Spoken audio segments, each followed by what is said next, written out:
my name is M2Greats and welcome back to another episode of The Legend of Zelda: A Link to the Past for the Gameboy Advance. Last time we left off, we started exploring the Dark World, and we completed Thieves Town and Skull Woods, and now in this part, we are going to be heading our way to the next place that we're going to head over to. So, without further ado, let's go ahead and mirror back to the Light World. Also, that is completely wrong. So we're going to go ahead and warp at a different spot, and there we go. It works. So, when you mirror to the when you mirror into different places of, when you mirror from the Dark World to the Light World, you kind of want to be careful with where exactly you use the mirror, because sometimes you'll end up on top of objects, and when you end up on an object after you mirror, then the game just pretty much kicks you out and sends you immediately back to the Dark World, because the game just doesn't really know what to do. Also, when you warp into different worlds, like in the Light World, there's a little speck of sparkles that you stand on, and then it'll just warp you back to the Dark World. So you can warp back to the Dark World from where you originally warped to the Light World from. So that's pretty cool. Okay, so anyway, we got the Quake Medallion. That is the first out of many medallions we're going to be getting. There are 3 of them in the game, and all 3 medallions are pretty cool. Quake, I believe what Quake does is it attacks all enemies that are on the ground in a single that are on screen. I've never actually used Quake before, other than the point where you actually need Quake, and Quake is required, which is why we pick it up. And while we're here, we go into Zora's River, and then for a very, very good deal, a very good price of 500 rupees, we get flippers. And flippers allow us to swim. And also, exclusive to the Game Boy Advance version, you can actually dive in the water. So you can actually prevent it. So like, those Zoras that are shooting fire at you, you can actually dive and you won't get hit by the fireballs, which is pretty cool. Okay, so for people who actually know the game, you're gonna notice I'm going into level 5 Ice Palace already, and you need like a lot of items in order to get through Ice Palace. But as you can see, we're pretty under-equipped, but we're gonna be doing it anyway. So this is Ice Palace. Ice Palace is my favorite dungeon in the game, and that's a very unpopular opinion because most people hate Ice Palace because it's very complicated. It's there's a lot of ice, so you're gonna be dealing with ice physics, and there's a lot of puzzles, and you have to do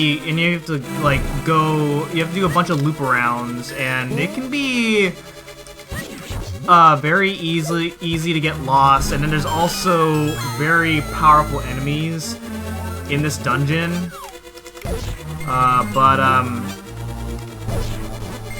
Okay, nice. That was a cool little trick right there.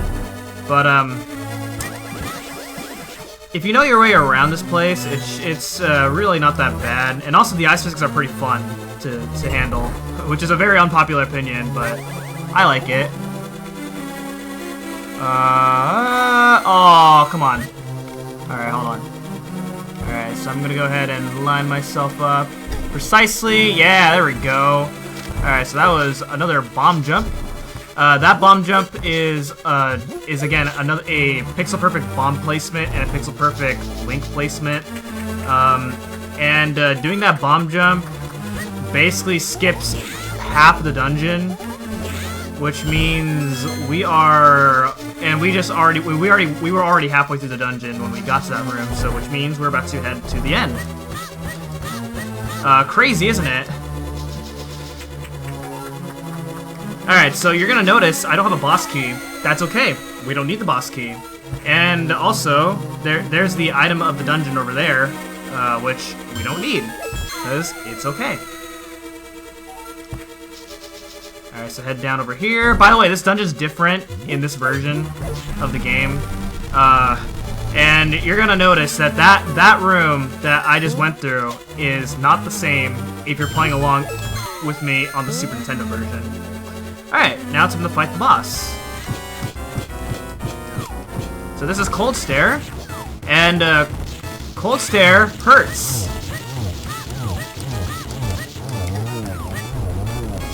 And we win.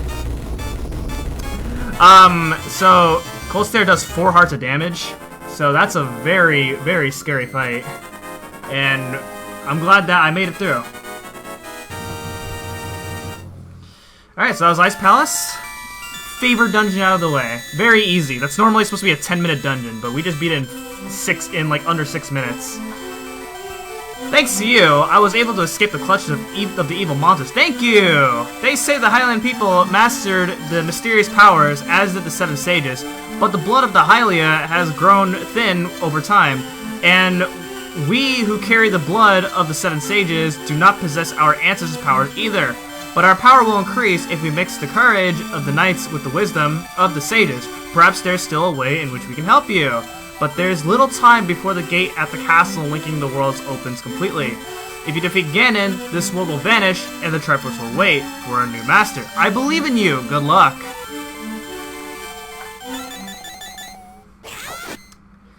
Alright. Okay, let's, alright, yeah, you can warp on top of that rock right there. Come on. Alright, there we go. Alright. Okay. So I'm gonna do something really scary, and if I do this right, y'all can. Okay, well, actually, now I may not be able to do the really cool thing that I wanted to show off, but that's okay because I got a fairy for earlier in Thieves Town in the last part, and that is what that fairy is for. So hopefully we can get a heart. That way I don't have to rely on the fairy, and if I do, then it's great. Alright, give me a... Oh, nice! We got a fairy instead. Oh! And another heart! Isn't this game generous? Alright, here we go.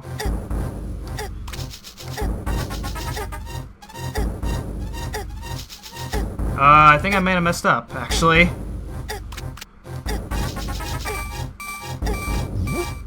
Ah! So close. Okay.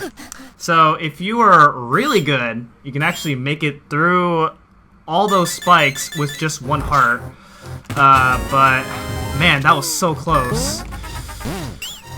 And then your reward is the Cane of Burna, and with Cane of Burna, it gives you temporary invincibility with the expense of your magic. So with the Cane of Burna, we're already going to be using it, so that way we don't get hurt by those spikes anymore. So you're actually supposed to be using a different item in order to protect yourself from the spikes, but obviously I don't have that item, which obviously meant that I had to get that item. I had to get the Cane of Burna a really difficult way, and that's a challenge to getting that. And our reward for coming all the way up here in Death Mountain is the Ether Medallion.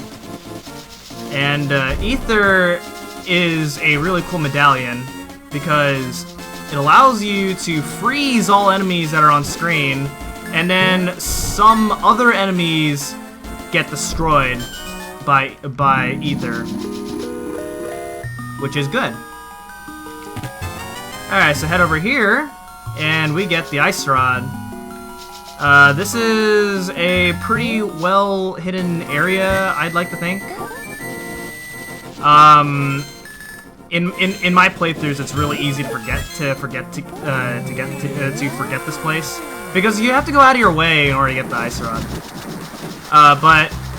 And the reason it's so easy to forget is because you only need the ice rod for only one reason. But also, if you read the manual, the game intends to use the ice rod against Landmolas in Desert Palace. Yeah, obviously we didn't do that. But the ice rod is actually really powerful against Landmolas. 4 hits on Landmolas, it's powerful. But now we got it, and we will only be using it one time. Alright, heading on to the next dungeon, which is Misery Mire. And as the name implies, it is a very miserable dungeon. And I am not looking forward to this. This is, so we went from my favorite dungeon to my least favorite dungeon. I hate this dungeon with an absolute passion. So, let's see how this goes. So the reason this dungeon's really hard is because, the game expects you to have the item from Ice Palace, which I obviously didn't get. And because I didn't get it, that means the enemies are going to be doing a lot of damage. Which, now that I said that, that can only allude to what type of item I skipped. But that's okay. We have a lot of hearts. So I should be able to survive. Hopefully. Hopefully I don't jinx myself. I did use up that fairy that I wanted to save up to here. But because I had to use it up in the spike cave, I don't have it for here. But that is okay. I'll be fine. Do not worry about me. So what I did was a little cool strat. When you move a block, the blocks they don't become sprites anymore. And because they're not I take advantage of the temporary fact that they're not sprites by shooting a fire rod through the blocks. And that's why that works. So that way, you know, I can save myself from pushing a bunch of blocks, and it's unnecessary and it's not fun. And yeah. Okay. Since this is supposed to be a late dungeon, I am also under-equipped as far as what items I have. Like right there, like that could have been a lot easier. That room could have been a lot easier if I had the item from the second Dark World dungeon, but I don't.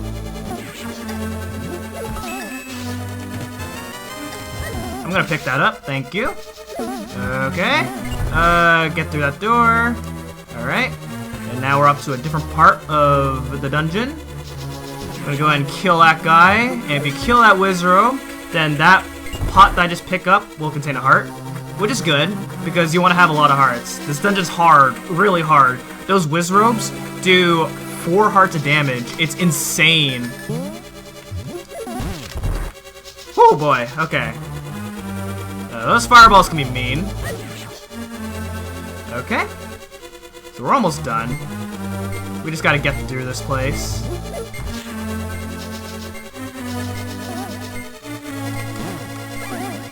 Okay, hit that switch. Otherwise, you're gonna be in trouble as soon as we enter this room. So throw that bomb up there. Oh my god. Okay, that was a little close. Okay. Okay. Hit that switch. I know I shot an arrow. Oh my god, that was bad. I'm sorry, but that's fine. Then you hit that, and then we're off to the boss. Now, who is the boss? Uh-oh, that ain't good. Now, who is the boss? It is Vitreous. Oh, this is not good. Yeah, this is not good.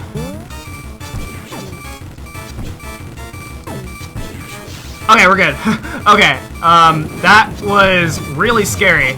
So, what I was trying to do was, so you just saw how much damage I took in the fight, and that damage was very scary.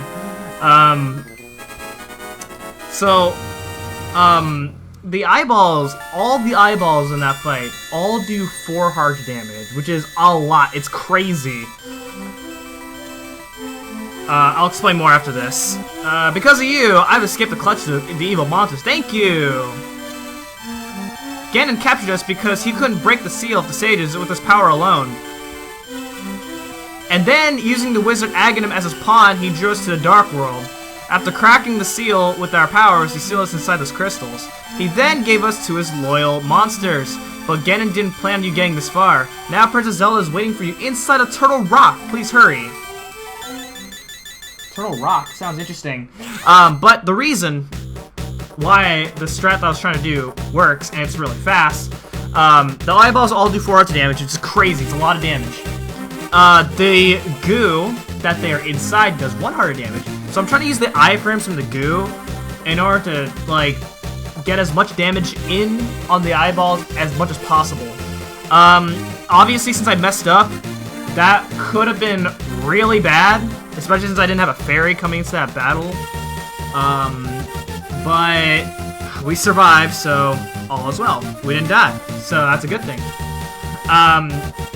We'll see how long I can keep up this deathless streak. Hopefully I can maintain it since we're past all the scary parts, but you know, things can still go wrong. And with that, that is going to be it for this episode of The Legend of Zelda: Link to the Past. And next time, we are going to obtain our 6th crystal, because we have 5 crystals out of 7, which, you know, we're making pretty good progress. So thank you so much for watching, and I'll see you guys next time. Goodbye.